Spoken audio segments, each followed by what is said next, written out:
തൃശ്ശൂർ പൂരത്തിന്റെ സാമ്പിൾ വെടിക്കെട്ട് നടക്കുകയാണ്. പാറമേക്കാവാണ് ആദ്യം തിരികൊളുത്തിയിരിക്കുന്നത്. പ്രേക്ഷകർ ചോദിക്കുന്നു എന്താണ് സാമ്പിൾ വെടിക്കെട്ട് കാണിക്കാത്തത്. ദൃശ്യങ്ങൾ ആ ദൃശ്യങ്ങളിലേക്കാണ് നമ്മൾ തത്സമയം കടന്നിരിക്കുന്നത്. സജി വിവരങ്ങൾ നൽകും അല്ലേ? അതെ, സൂരജ് കേൾക്കാമെങ്കിൽ പാറമേക്കാവാണ് ആദ്യം തിരികൊളുത്തിയിരിക്കുന്നത് അല്ലേ? പ്രജിൻ, വിജയകുമാർ, എന്തായാലും സാമ്പിൾ വെടിക്കെട്ടിന് തിരികൊളുത്തിയിരിക്കുന്നു. പാറമേക്കാവ് വിഭാഗമാണ്. തുടരാം സൂരജ്. പ്രജിൻ, വിജയകുമാർ, എന്തായാലും പാറമേക്കാവാണ് ആദ്യം ഈ സാമ്പിൾ വെടിക്കെട്ടിന് തിരികൊളുത്തിയിരിക്കുന്നത്. അങ്ങനെ മാനത്ത് വിസ്മയം തീർത്തുകൊണ്ട് ഈ പാറമേക്കാവിന്റെ വെടിക്കെട്ട് പൂർത്തിയായിരിക്കുന്നു. എന്തായാലും സാമ്പിൾ നമ്മൾ പ്രതീക്ഷിച്ചതിനും അപ്പുറം എന്നുള്ളതാണ് ഈ കാണികൾ ഉൾപ്പെടെ പറയുന്നത്.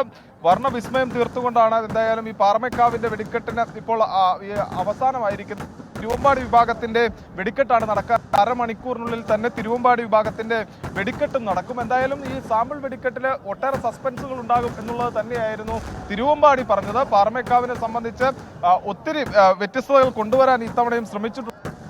ഭാഗമായിക്കൊണ്ട് തന്നെ നിറങ്ങളിൽ ഉൾപ്പെടെ വളരെ വ്യത്യസ്തത പുലർത്തിക്കൊണ്ട് ഏറ്റവും അവസാനം കൂട്ടപ്പൊരിച്ചിൽ സമയത്ത് ഒന്നടങ്കം ഇത് കണ്ടുനിന്ന കാണികളെല്ലാവരും ആർപ്പു വിളിക്കുകയും കൈകൊട്ടുകയും എല്ലാം ചെയ്യുന്ന ഒരു സാഹചര്യത്തിലേക്ക് കാര്യങ്ങൾ പോയി. അങ്ങനെ വലിയ ഉത്സവാഘോഷത്തോടു കൂടി പാറമേക്കാവിന്റെ വെടിക്കെട്ട് കാണികൾ ഒന്നടങ്കം ആസ്വദിക്കുകയായിരുന്നു. ഇനി തിരുവമ്പാടിയുടെ വെടിക്കെട്ടിന് വേണ്ടിയുള്ള കാത്തിരിപ്പാണ്. അരമണിക്കൂർ നേരം ഇനി തിരുവമ്പാടിയുടെ വെടിക്കെട്ടിന് വേണ്ടി കാത്തിരിക്കണം. കാരണം അതിന്റെ ഈ മരുന്നുകളെല്ലാം തയ്യാറാക്കി വരുന്നതേ ഉള്ളൂ. കാരണം ഇത് കഴിഞ്ഞതിന് ശേഷം വേണം അടുത്ത വെടിക്കെട്ട് തയ്യാറാക്കാൻ. അതിനുള്ള താമസം മാത്രമേ ഉള്ളൂ. പക്ഷേ പൂരപ്രേമികളെ സംബന്ധിച്ച് ഇതൊരു കാത്തിരിപ്പേ അല്ല. കാരണം വൈകുന്നേരം 5 മണിക്ക് ഈ വെടിക്കെട്ട് കാണാൻ വേണ്ടി ഈ റൗണ്ടിന് ചുറ്റുമുള്ള പല കെട്ടിടങ്ങളിലും കയറിക്കൂടിയ ആളുകളാണ്. അവർ 5 മണി മുതൽ കാത്തിരിക്കുന്നതാണ്. അങ്ങനെ ആ കാത്തിരിപ്പിന് വിരാമം വിട്ടുകൊണ്ടാണ് ആദ്യം ഈ പാറമേക്കാവിന്റെ വെടിക്കെട്ട് തുടങ്ങിയത്.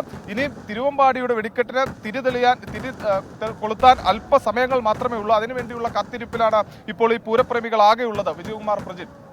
തിരുവമ്പാടി എന്തൊക്കെയാണ് ഈ സാമ്പിൾ വെടിക്കെട്ടിൽ കാത്തുവച്ചിരിക്കുന്നത് എന്ന് നമുക്ക് പരിശോധിക്കണം. അവരുടെ ഇതുവരും സാമ്പിളാണ്, വരാനിരിക്കുന്നതേ ഉള്ളൂ. വിജയകുമാർ ഒരു പൂരപ്രേമിയാണല്ലോ. അതെ അതെ അതെ, കഴിഞ്ഞ തവണയൊക്കെ പോയി റിപ്പോർട്ട് ചെയ്തതാണ് അല്ലെ? അപ്പൊ ഞാൻ ചോദിക്കുന്നത് ഈ സാമ്പിളുകളിലും സസ്പെൻസുകളുണ്ട്. ശരിക്കും നടക്കാൻ പോകുന്നിടത്ത് അതിനപ്പുറത്ത് സസ്പെൻസുകൾ ഉണ്ടാവില്ലേ? ഉറപ്പാണ്. ഇത് ഞാനിതാ പറഞ്ഞു, ഇത് വെറും സാമ്പിൾ. അതെ അതെ അതെ, ഈ കണ്ടതൊന്നുമല്ല. അപ്പോൾ വരാനിരിക്കുന്നതേ ഉള്ളൂ.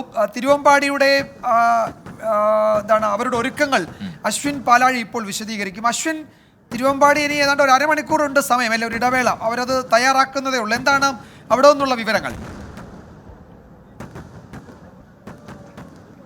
വിജയകുമാർ, അത്രത്തോളം സമയം എടുക്കുമെന്ന് കരുതുന്നില്ല. അതിനു മുന്നേ തന്നെ തിരുവമ്പാടിയുടെ വെടിക്കെട്ട് കൂടി ഉണ്ടാകുമെന്നാണ് പ്രതീക്ഷിക്കുന്നത്. അല്പസമയത്തിനുള്ളിൽ തന്നെ ഒരുക്കങ്ങൾ പൂർത്തിയായി അവർ അതിലേക്ക് കടക്കും. എന്തായാലും പാറമേക്കാവിന്റെ അതിഗംഭീരമായൊരു വെടിക്കെട്ടാണ് അല്പസമയം മുമ്പ് കഴിഞ്ഞത്. നേരത്തെ സൂചിപ്പിച്ചതുപോലെ തന്നെ പെസോയും പോലീസും ഒക്കെ അനുമതി നൽകിയ സ്ഥലങ്ങളിൽ മാത്രമാണ് ആളുകൾക്ക് നിൽക്കാൻ അനുമതിയുള്ളത്. പക്ഷേ ഈ ആളുകൾക്ക് ഏത് ദൂരപരിധിയിൽ നിന്നാലും ഇത് ആകാശത്ത് വിരിയുന്ന വിസ്മയം കാണാനുള്ള സൗകര്യമുണ്ട് എന്നുള്ളതാണ് ഏറ്റവും പ്രധാനപ്പെട്ട കാര്യം. എന്തായാലും ഇപ്പോൾ പാറമേക്കാവ് നടത്തിയതിലും കൂടുതൽ സസ്പെൻസുകൾ ഏതായാലും തിരുവമ്പാടിയുടെ വെടിക്കെട്ടിൽ ഉണ്ടാകുമെന്നുള്ളത് ഇന്നലെ തിരുവമ്പാടി വ്യക്തമാക്കിയതാണ്. അവർ മഞ്ഞുമൽ ബോയ്സ് നടക്കം പേരുകളിട്ടാണ് ഇത്തവണ ഈ ഓരോ പുതിയ ഐറ്റങ്ങൾ ഇറക്കിയിരിക്കുന്നത്. എന്തായാലും അല്പസമയത്തിനുള്ളിൽ തന്നെ തിരുവമ്പാടിയുടെ വെടിക്കെട്ടിലേക്ക് എന്താണ് അവർ ഈ വെടിക്കെട്ടിൽ ഉൾക്കൊള്ളിച്ചിരിക്കുന്നത്, അവരുടെ സസ്പെൻസുകൾ എന്തൊക്കെയാണ് എന്നുള്ള ഇതിലേക്ക് പോകും. ആ ഒരുക്കങ്ങൾ അവിടെ പൂർത്തിയായിക്കൊണ്ടിരിക്കുകയാണ്. നേരത്തെ പറഞ്ഞതിലും അല്പം സമയം വൈകിയാണ് ആരംഭിച്ചതെങ്കിലും ആ സമയം വൈകിയതിനുള്ള മുതൽ വെടിക്കെട്ടിൽ ഉണ്ടായിരുന്നു എന്നുള്ളതാണ് പ്രധാനം. എന്തായാലും അല്പസമയത്തിനുള്ളിൽ തന്നെ തിരുവമ്പാടിയുടെ വെടിക്കെട്ടും ആരംഭിക്കും. വിജയകുമാർ, എനിക്ക് തോന്നുന്നു നമ്മുടെ അശ്വിൻ തിരുവമ്പാടിക്ക് വേണ്ടിയും പാറമേക്കാൻ വേണ്ടി സൂരജും റിപ്പോർട്ട് ചെയ്യുന്നുണ്ടെന്ന് എനിക്ക് തോന്നുന്നത്. കാരണം ഇനി സസ്പെൻസ് വരാനുണ്ടെന്നാണ് അശ്വിൻ പറയുന്നത്. പാറമേക്കാവിന്റെ വെല്ലുന്ന സസ്പെൻസുകൾ ഉണ്ടെന്നാണ് തിരുവമ്പാടിക്കാർ പറയുന്നത്. നോക്കാം. പാറമേക്കാവ് സാമ്പിൾ വെടിക്കെട്ട് പൂർത്തിയാക്കി തിരുവമ്പാടിയുടെ തുടങ്ങാൻ പോകുന്നത്.